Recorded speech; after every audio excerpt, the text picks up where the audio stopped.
Hello and welcome to this video. In this video, we're going to talk about the shadow and your shadow changes, what the shadow is in particular. And if you don't know me, I'm Christian. I've built my own company with my business partner Mikkel.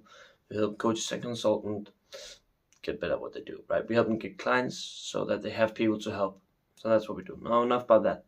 Let's talk about this, the shadow. Where does this concept come from, the shadow? What is the shadow? Now, the shadow is a concept that comes from the psychologist Carl Jung, very famous psychologist from start 1900, late 20th century, if I'm not mistaken. Yeah, don't quote me on that, but the concept of the shadow comes from Carl Jung. And what the shadow is, and what Carl Jung made it to be, is it's a version, no, it's not rather a version, it's a side of yourself which is unconscious. And you as a person has two sides, right? You have a conscious one and you have an unconscious one. You have the one that you're deliberately controlling. This is what we call the educated one. This is the one that you actually have an actual choice over of who you are as a person. Now, this is what you show, this is what you usually use, and this is what you control, right? You control your appearance to others and you control who you are. That is your conscious side, or your conscious you. And then we have your unconscious, right? Which is emotional driven. The other is more rational driven, the other is more emotional driven. And this is what you call the shadow, right? Because the unconscious is mostly unconscious, right? You don't see it, you don't even notice it. And a lot of people don't even notice our shadow because they either repress it or don't want to admit that it's actually there. So what tends to happen is that people, they start acting out, right? They have a facade, they have a front face that they show. Someone like the conscious that wants to show off to people. This is the facade that you want to show off, whereas your shadow is actually the one that you really are. That's the person that you are deep within. Now, you don't get me wrong, it's not because of the conscious side is fake. It is just the one that you're more in control of and the one you like to show off to people. But your unconscious side is a side of you that you're also going to show to people. But you're not really gonna have a lot of control over it because it's more emotional driven, and we have a hard time actually controlling our emotions and what we do in that matter. Now, what does this mean for you, right? What is it that you should be thinking about here? Now, you should start to think about like yourself. Like the first step is to start noticing the shadow in yourself and see if you can notice what it does to you and who you are as a person. Now, there's a lot of different kinds of shadow that you can have. And usually what we're also doing consciously is that the thing that the conscious side that we make ourselves and that we create ourselves are usually the opposite to what our shadow side is. So the first thing you can do is start looking at who you are. Now, it's not direct correlation, but you may be able to get something from it. Because we do to hide our unconscious, our shadow side, because our shadow usually is uncomfortable for who we are, so we try to be like the exact opposite. So if you look at who you are as a person, like some of the decisions you make, and also see if you can think about like the latest time or last time you had to make a decision, or you had a flip, or you raged out, or your emotions got the better of you. Like, what happened here in these situations? How did you act? What responses did you make? Like, generally, who were you in these kinds of situations compared to who you are when you're more rational about it, right? When you're actually thinking about it, instead of just saying something, or that feeling of, oh, you just said something, where does this come from? I have that's not me, I'm sorry, right? You've always heard like people get into an argument, get heated, and someone just throws a really, really hard and hated comment towards them. Now, this is actually the subconscious, right? It's the subconscious saying something which you truly do feel deep within, but your conscious side don't. So you try to say, oh, no, sorry, I didn't mean that. It got too far of hand. I just got so emotional. I'm so sorry. I didn't think about what I was saying. And they try to cover it up, right? Even though that was like the real thing that they were saying.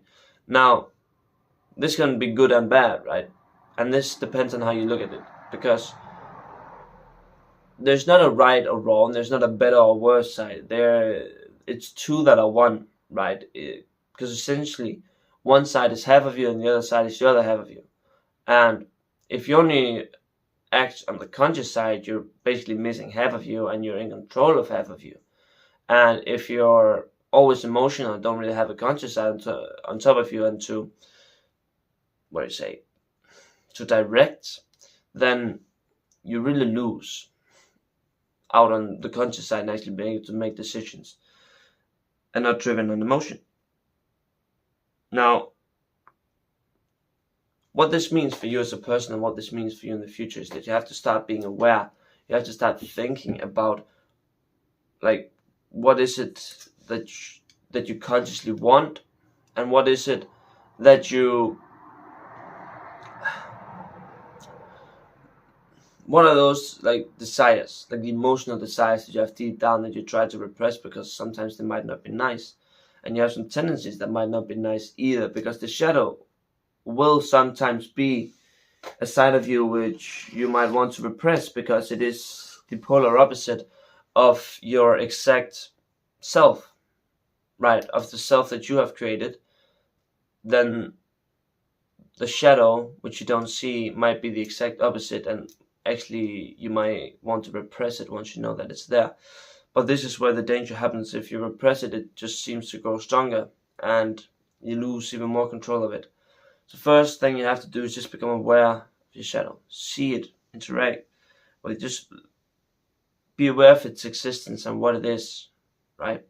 Try to learn what it is, what it does, the way that it acts, the way that it controls you. Now, once you've done this, you need to start taking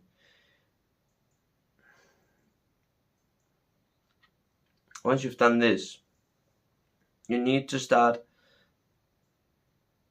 accepting it, right? Because, like, the first step to any problem is being aware that there is a problem.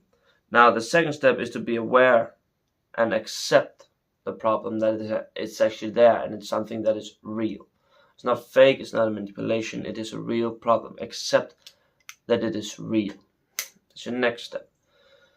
And accepting who you are and that side of you can be a bit hard. It can be not fun and it can be annoying in a lot of ways. I know for myself, when I'm doing shadow work and working with my shadow, you tend to become quite emotional, quite, disappointed in yourself and say, oh no, this can't be me. I don't want this to be me, right? But essentially, there's not a lot you can do about it before you actually accept it. Because, changing the shadow is a possibility, but it's never going to happen if you don't accept what you already are, because you can't really change what you don't accept. Then it will continue to rule you without you being aware, right? So you have to accept the good and the bad, right? So the first thing is just do not judge. Do not judge yourself. Do not judge who you may be and the ways that you may act. Do not judge that part of you, right?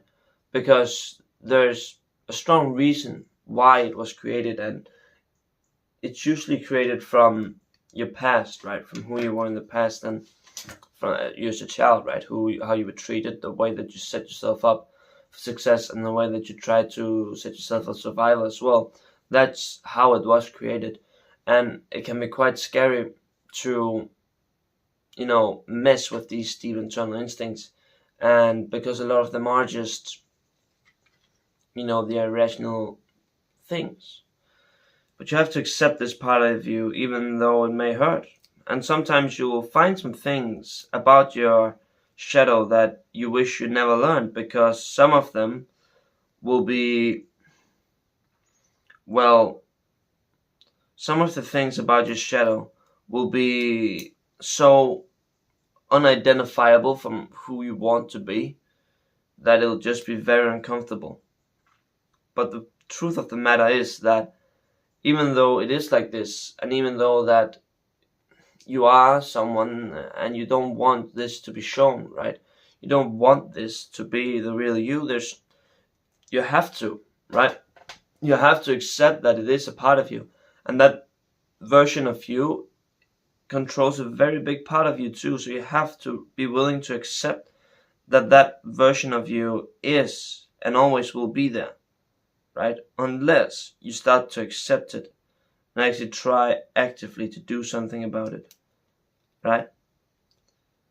And again, it will be hard, it will be uncomfortable, and you will meet some obstacles in the road that you just wish you never met, right? So first advice, first thing is just to be aware. Start to see yourself, understand what your shadow is. Then, after that, start to find out, or just start to accept it. Just start to accept who you are, who your shadow is. Like the emotional you that's driving a lot of you, right? Who has the wheel more times than not, and the crazy ideas that come, and maybe the stupid ideas. Start to listen to them. Even though it might hurt a bit. I mean, some people find out that they're narcissistic traits, toxic traits, selfish traits, like manipulative traits. All these very nasty words, necrotic traits, really nasty things. And a lot of people have some sort of narcissistic trait to them, or toxic trait to them, or something like that. It's pretty much inevitable the way that we grow up. But you have to understand that it is a part of you whether you like it or not. And you have to accept it to really be in charge of it, and maybe even change it, even though it will be hard. So once you've done that, right, now this will take some time, a lot of meditation. Now, I'm still doing this myself, right? What you want to do next, and your next goal will be to start listening to that side. First, see it, then accept it, then understand it, right? Then understand that side of you. Why is it the way it is? Come with ideas. Let it show itself and listen to it. Start to become more aware and consciously think about your shadow, and let your shadow consciously act and make the unconscious conscious, right? And start to understand that side of you and why it acts the way it is and the way that it does the things that it do. And because what it is, the unconscious side, it's drive, it's power, it's where you can find your get up and go, right? Because there's so much emotion, there's so much energy, there's so much willpower. Because imagine the conscious brain is 5% of all your brain capacity, of all of your brain, right? Yeah, I don't know what I want to say there. Is the full force of your brain, right? That's 5%, and the subconscious is the rest of the 95%. That's 90%, 95% of your potential that you're leaving out, right? Because you're not using it, you're not accepting it, which is what you have to do. I told this in another video, right? There's the ride on the horse, where the horse is the emotion, right? That's the power, that's the energy. But if the horse just runs wild, it's uncontrollable and just wreaks havoc. But the rider is the conscious brain.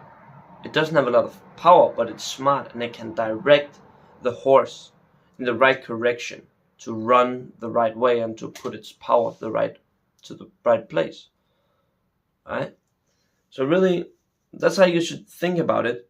And once you can't really control the horse if you don't know where it is and where it's running. So once you start to find the horse and learn it and see it, you can start to direct it, right? And direct it into work, into passion, into creativity, right? Because creativity usually comes with it. So these are some of the things that you can learn to start doing after you've accepted it. And then lastly, once you've understood it, you need to show it, right? You need to let it work. You need to let it do its thing. And it can be a bit overwhelming, can be a bit scary, but it is a big part of it. And this is when you truly accept this part of you, you will start to move mountains. And you'll have newfound power and clarity that you've never never thought of before. And people will try to repress this side. A lot of people won't agree with this new side of you, this new you. And this is just inevitable. There's not a lot you can do about other people's opinions about who you really are. But you can care about the way that they think about you, right? You can care. You have the choice to accept what they think about you, just ignore it, right? Take it in, take it hard, and just get hit by it, or choose to be stronger than their opinions. Because you will learn that some people they'll have their really strong opinions about you and the things that you've done and all that good stuff. So you have to show them that you're stronger than their opinions. That you just have to don't give a fuck about what other people think about you. And this is a really strong trait that you can get. It's a little bit hard to get it, but it is super strong. Super strong. To not give a fuck about what people think about you. But take some time to cultivate. Yeah. Now, I could tell you about a couple of different types, but I don't really want to do that. So, yeah. Awareness, acceptance, understanding, show.